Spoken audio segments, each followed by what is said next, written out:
Assalamualaikum and hi everyone. So today we are going to present about our group project for machine learning, which is glass classification.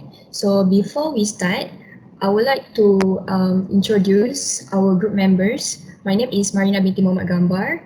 My group members are AINA SHAHIRAH binti JIWARA, ILYANA binti MUSTAFA, and HAFIDZAHIDAH binti WANGIT. Next, this is our picture of our group members. So I will present about the introduction that consists of problem background, objectives, and data analysis. Next. So for the introduction, in the event of a crime, the remaining glass can be used as evidence if properly identified. So there is a need to view and compare these small pieces of glass that will be important during a forensic context because there is a lot of type of a glass. Every sort of glass is made of different elements with different unit measurements and different refractive index. So various machine learning methods can be used to train and test the data in order to classify the glasses. Okay, so our problem background is glass is often encountered in criminal investigations. For instance, when a burglar smashes a window pane, small bits of glass are frequently strewn across his or her hair, clothing, or shoes, and these fragments can subsequently be discovered on the suspect as transfer evidence. So in this project, we aim to make the system learn to recognize types of glass, so it will assist within the criminal investigation. So we have three objectives. The first one is to pre-process the glass dataset to make it appropriate for training. Next is to predict the type of the glass, and lastly is to achieve a high average accuracy with a small number of epochs. So next is data analysis. So we obtained the glass dataset from the Kaggle and we already put the link on our report. So our dataset contains 214 instances in the format of comma delimited, which is CSV.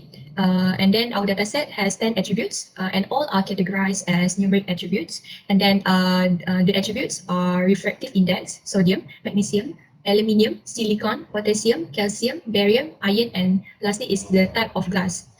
So we have 6 outputs, which is types of glass according to their use, such as building windows flood process, building windows non-flood process, vehicle windows flood process, containers, tableway, and headlamps. So in our dataset, we doesn't have missing values, and then the train set for this dataset that we use is 160 train sets, meanwhile the test set is 40. So the total for all train and test set is 200. Next. Okay, now for architecture of artificial neural network, the structure is 6 1 and 6 outputs.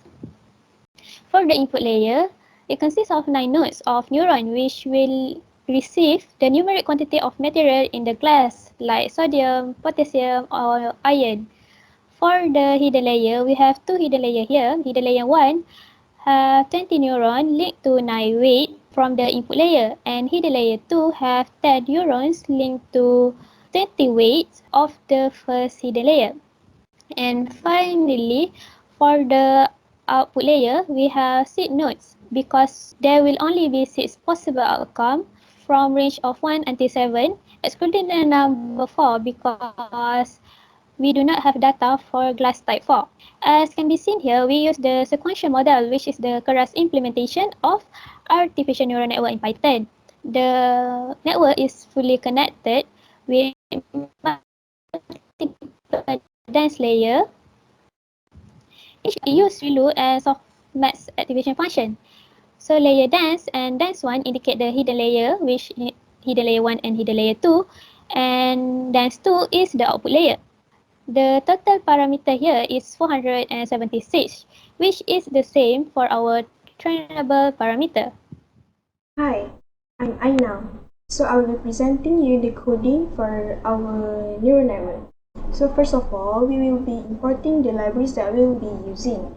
So we have pandas, numpy, matplotlib, tensorflow, cban, sklearn. And then we read the file glass that we have imported from the Kaggle. So this is the brief summary for head 5. And then This is the shape for our dataset. We have 214 rows and 10 columns. And then we will be proceed with checking any missing or null values. So from the result, we can see that there is no missing or null values for our dataset. And then we will check our non-numeric values. And then we will be analyze our dataset by using the coding class_df.describe. So this is the output. We can see there are count, mean, standard deviation, minimum, quartile, and also max. So we count the number of data based on our type of class. So you can see that here is the range of 1 until 7, as we have 7 types of class that we will be want to classify. One, building Windows float process. For number 2, building Windows non-float process. And for number 3 is vehicle Windows float process. And 4, we can see that there is no 4 because from this graph we can see that our dataset has no type for number 4. Number 5 is for containers, number 6 tableware, and also 7 is for headlamps. Then we will be proceed with showing first data for each class type. So this is the first dataset for each class type. And then we will be find the average for each data in class type. And then we will be analyze the materials that used in different glass type. So this is the bar graph for the analyzing the materials, and you can see that the orange one is the materials for silicon, which is the highest number in each glass type. And then we will be finding our outliers in this data set. So you can see that from the box plots, the outside points is the outliers. So in order to remove the outliers, we will be using the function called remove_outlier. And we encounter that there are 14 outliers overall. And these are all the 14 outliers. Next is the counts after outliers are removed. So you can see that the output is, some of them is decreasing from the earlier outliers. And then we proceed with setting up the model. So we will be importing the label encoder from sklearn.preprocessing. And then we initialize the values of x and y. So y is the type of the class. And then we will be proceeding dividing the data for training and also testing.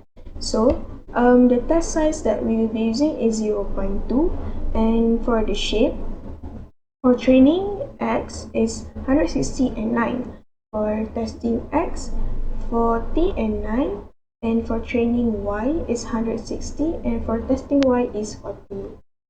And then we start to scale the data using standard scaler.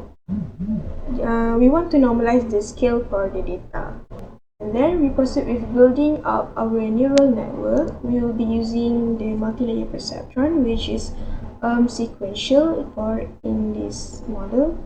So we initialize our neural network with the layer of 9, and then 20, and then 10, and also 6.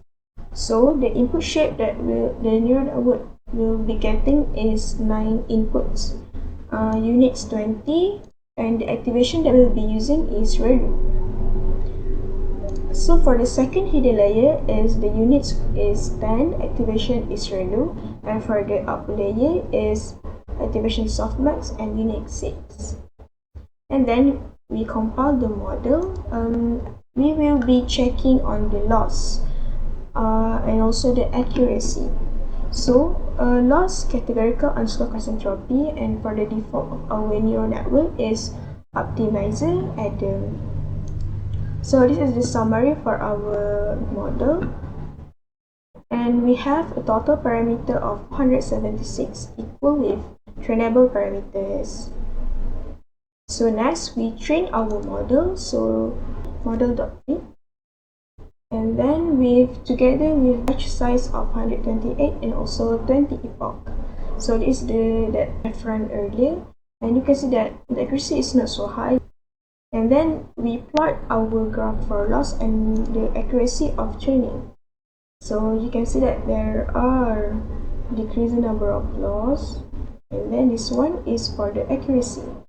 And then we evaluate for the model for the testing, and you can see that this is the value of loss, and for the accuracy is 0.3750, lower than the training data. Next, we will be doing predictions, and so here we give the input for the neural network, and then we print the type of class. So for this input, we get the output of 1. So 1 shows the label for class type, building Windows word process. Next is the experiment. In order to study the validity of the model, we have conducted a few experiments on different optimizers, number of epochs, number of hidden layers, and number of batch size. First experiment that we did was on optimizer. We set the number of epochs to 20, batch size to 1 to 8, number of hidden layers to 2. We did experiment on optimizer Adam, RMS Pro, and SGD. As we can see, the network with optimizer Adam has the highest accuracy, which is 68.75%, followed by SGD with accuracy of 60%, and the lowest accuracy is RMS Pro, 46.25%. Then we did an experiment on number of epochs. We set the optimizer to Adam, batch size to 1 to 8, and number of hidden layers to 2. The network with 200 epochs has the highest accuracy of 73.75%, followed by network with 15 epochs with accuracy of 65.62%, and the lowest is 20 epochs with accuracy of 46.88%. And then with the experiment on batch size, we set the optimizer to Adam, number of hidden layers to 2, and number of epochs 20. For the batch size 64 and 1 to 8, we achieved the same accuracy, which is 73.75%, which is the highest. And for the batch 32, we achieved the accuracy of 65.60 hidden layer. We set the optimizer to Adam, batch size to 1 to 8, and number of epochs 20. The network with 4 hidden layers achieved the highest accuracy, which is 69.2, while the network with 3 hidden layers has accuracy of 68.8, just 0.0% higher than the network with 2 hidden layers. For the results of our experiment, in terms of response time, we used Anaconda Jupyter Python to train and test the data set. The time taken to train the data did not consume too long because of its size, which is not very big. From the experiment, we can conclude that in terms of optimizer, the best optimizer for our network is Adam, which has the accuracy of 68.75%, whereas SGD works better compared to RMS Pro, with difference of 13.75%.